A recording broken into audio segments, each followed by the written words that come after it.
ಹಗರಿಬೊಮ್ಮನಹಳ್ಳಿ ತಾಲೂಕಿನ ಮಾಲವಿ ಜಲಾಶಯದಲ್ಲಿ ಮಂಗೋಲಿಯಾ ದೇಶದಿಂದ 4800 ಕಿಲೋಮೀಟರ್ ದೂರದಿಂದ ವಲಸೆ ಬಂದ ಕ್ರೌಂಚ್ ಹಕ್ಕಿಗಳ ದಕ್ಷಿಣ ಭಾರತದ ಮೊದಲ ವಿಶ್ವ ಸಮ್ಮೇಳನ ಅದ್ದೂರಿಯಾಗಿ ನೆರವೇರಿತು.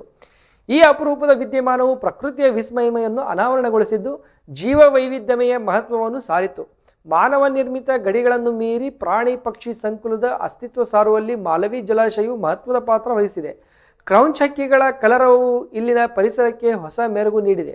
ಈ ವರ್ಷ ಜಲಾಶಯದಲ್ಲಿ ದೊಡ್ಡ ಸಂಖ್ಯೆಯಲ್ಲಿ ಹಕ್ಕಿಗಳು ಕಾಣಿಸಿಕೊಂಡಿದ್ದು, ದಕ್ಷಿಣ ಭಾರತದಲ್ಲಿ ದಾಖಲೆ ನಿರ್ಮಿಸಿದೆ. ಈ ಹಿಂದೆ ಚಳಿಗಾಲದಲ್ಲಿ ರಾಜಸ್ಥಾನದಲ್ಲಿ ಬೆರಳೆಣಿಕೆಯಷ್ಟು ಕ್ರೌಂಚ್ ಹಕ್ಕಿಗಳನ್ನು ಕಾಣಬಹುದಾಗಿತ್ತು. ಆದರೆ ಮಾಲವಿ ಜಲಾಶಯದಲ್ಲಿ ಹೆಚ್ಚಿನ ಸಂಖ್ಯೆಯಲ್ಲಿ ಅವು ಆಗಮಿಸುವುದು ಸಂತಸದ ಸಂಗತಿಯಾಗಿದೆ. ಮಹರ್ಷಿ ವಾಲ್ಮೀಕಿಯು ಕ್ರೌಂಚ್ ಪಕ್ಷಿಯ ಬೇಟೆಯಿಂದ ದುಃಖಿತರಾಗಿ ರಾಮಾಯಣ ಮಹಾಕಾವ್ಯವನ್ನು ರಚಿಸಿದರು ಎಂಬ ಉಲ್ಲೇಖವಿದೆ. ಏಕಪತಿ ವೃತ ಧರ್ಮವನ್ನು ಪಾಲಿಸುವ ಈ ಹಕ್ಕಿಗಳು ನಾಚಿಕೆ ಸ್ವಭಾವದವುಗಳಾಗಿವೆ. ಪರಿಸರ ಕಾರ್ಯಕರ್ತ ವಿಜಯ್ ಇಟ್ಟಿಗೆ ಅವರು ಮಾತನಾಡಿ, ಇದು ಒಂದು ಐತಿಹಾಸಿಕ ಘಟನೆ. ಕ್ರೌಂಚ್ ಹಕ್ಕಿಗಳ ಆಗಮನವು ಮಾಲವಿ ಜಲಾಶಯದ ಪ್ರಾಮುಖ್ಯತೆಯನ್ನು ಹೆಚ್ಚಿಸಿದೆ ಎಂದರು. ಈ ಸುಂದರ ದೃಶ್ಯವನ್ನು ಕಣ್ತುಂಬಿಕೊಳ್ಳಲು ಬಯಸುವವರು ಹಗರಿಬೊಮ್ಮನಹಳ್ಳಿಯ ತಾಲೂಕಿನ ಕೇಂದ್ರದಿಂದ ಕೂಗಳತೆ ದೂರದಲ್ಲಿರುವ ಮಾಲವಿ ಜಲಾಶಯಕ್ಕೆ ಭೇಟಿ ನೀಡಬಹುದು. ಮುಂಜಾನೆ ಮತ್ತು ಸಂಜೆಯ ಸಮಯದಲ್ಲಿ ಹಕ್ಕಿಗಳನ್ನು ನೋಡುವುದು ಸೂಕ್ತವಾಗಿದೆ. ಹಕ್ಕಿಗಳಿಗೆ ಯಾವುದೇ ರೀತಿಯ ತೊಂದರೆ ನೀಡದೆ ಅವುಗಳ ಚಲನವಲನಗಳನ್ನು ಆನಂದಿಸಬೇಕು. 4800 ಕಿಲೋಮೀಟರ್ ದೂರದಿಂದ ಹಿಂದಿರುವ ಕ್ರೌಂಚ್ ಹಕ್ಕಿಗಳು ಮಾಲವಿ ಜಲಾಶಯದ ಜೀವ ವೈವಿಧ್ಯಮಯ ಜಗತ್ತಿಗೆ ಸಾರುತ್ತಿವೆ. ಜಲಾಶಯದಲ್ಲಿ ಮೀನುಗಾರಿಕೆ ಮತ್ತು ಶಾಶ್ವತ ನೀರಿನ ವ್ಯವಸ್ಥೆ ಮಾಡುವುದರಿಂದ ಇದು ದೇಶದ ಪ್ರಮುಖ ಜೀವ ವೈವಿಧ್ಯಮಯ ತಾಣವಾಗಲಿದೆ ಎಂಬುದಕ್ಕೆ ಹಕ್ಕಿಗಳ ವಲಸೆ ಸಾಕ್ಷಿಯಾಗಿದೆ.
ಹಗರಿಬೊಮ್ಮನಹಳ್ಳಿ ತಾಲೂಕಿನ ಮಾಲವಿ ಜಲಾಶಯದಲ್ಲಿ ಮಂಗೋಲಿಯಾ ದೇಶದಿಂದ 4800 ಕಿಲೋಮೀಟರ್ ದೂರದಿಂದ ವಲಸೆ ಬಂದ ಕ್ರೌಂಚ್ ಹಕ್ಕಿಗಳ ದಕ್ಷಿಣ ಭಾರತದ ಮೊದಲ ವಿಶ್ವ ಸಮ್ಮೇಳನ ಅದ್ದೂರಿಯಾಗಿ ನೆರವೇರಿತು.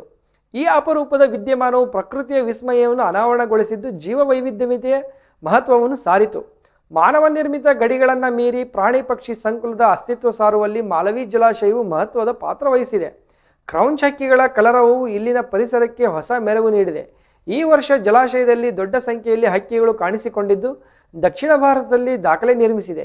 ಈ ಹಿಂದೆ ಚಳಿಗಾಲದಲ್ಲಿ ರಾಜಸ್ಥಾನದಲ್ಲಿ ಬೆರಳೆಣಿಕೆಯಷ್ಟು ಕ್ರೌಂಚ್ ಹಕ್ಕಿಗಳನ್ನು ಕಾಣಬಹುದಾಗಿತ್ತು. ಆದರೆ ಮಾಲವಿ ಜಲಾಶಯದಲ್ಲಿ ಹೆಚ್ಚಿನ ಸಂಖ್ಯೆಯಲ್ಲಿ ಅವು ಆಗಮಿಸಿರುವುದು ಸಂತಸದ ಸಂಗತಿಯಾಗಿದೆ. ಮಹರ್ಷಿ ವಾಲ್ಮೀಕಿಯು ಕ್ರೌಂಚ್ ಪಕ್ಷಿಯ ಬೇಟೆಯಿಂದ ದುಃಖಿತರಾಗಿ ರಾಮಾಯಣ ಮಹಾಕಾವ್ಯಗಳನ್ನು ರಚಿಸಿದರು ಎಂಬ ಉಲ್ಲೇಖವಿದೆ.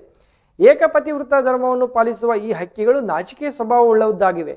ಪರಿಸರ ಕಾರ್ಯಕರ್ತ ವಿಜಯ್ ಇಟ್ಟಿಗೆ ಅವರು ಮಾತನಾಡಿ, ಇದು ಒಂದು ಐತಿಹಾಸಿಕ ಘಟನೆ. ಕ್ರೌಂಚ್ ಹಕ್ಕಿಗಳ ಆಗಮನವು ಮಾಲವಿ ಜಲಾಶಯದ ಪ್ರಾಮುಖ್ಯತೆಯನ್ನು ಹೆಚ್ಚಿಸಿದೆ ಎಂದರು. ಈ ಸುಂದರ ದೃಶ್ಯವನ್ನು ಕಣ್ತುಂಬಿಕೊಳ್ಳಲು ಬಯಸುವವರು ಹಗರಿಬೊಮ್ಮನಹಳ್ಳಿ ತಾಲೂಕು ಕೇಂದ್ರದಿಂದ ಕೂಗಳತೆಯ ದೂರದಲ್ಲಿರುವ ಮಾಲವಿ ಜಲಾಶಯಕ್ಕೆ ಭೇಟಿ ನೀಡಬಹುದು. ಮುಂಜಾನೆ ಮತ್ತು ಸಂಜೆಯ ಸಮಯದಲ್ಲಿ ಹಕ್ಕಿಗಳನ್ನು ನೋಡುವುದೇ ಒಂದು ಸೂಕ್ತ. ಹಕ್ಕಿಗಳಿಗೆ ಯಾವುದೇ ರೀತಿಯ ತೊಂದರೆ ನೀಡದೆ ಅವುಗಳನ್ನು ಚಲನವಲನ, ಅವುಗಳ ಅಲಂಕಾರವನ್ನು, ವಯ್ಯಾರವನ್ನು ವೀಕ್ಷಿಸಬಹುದು.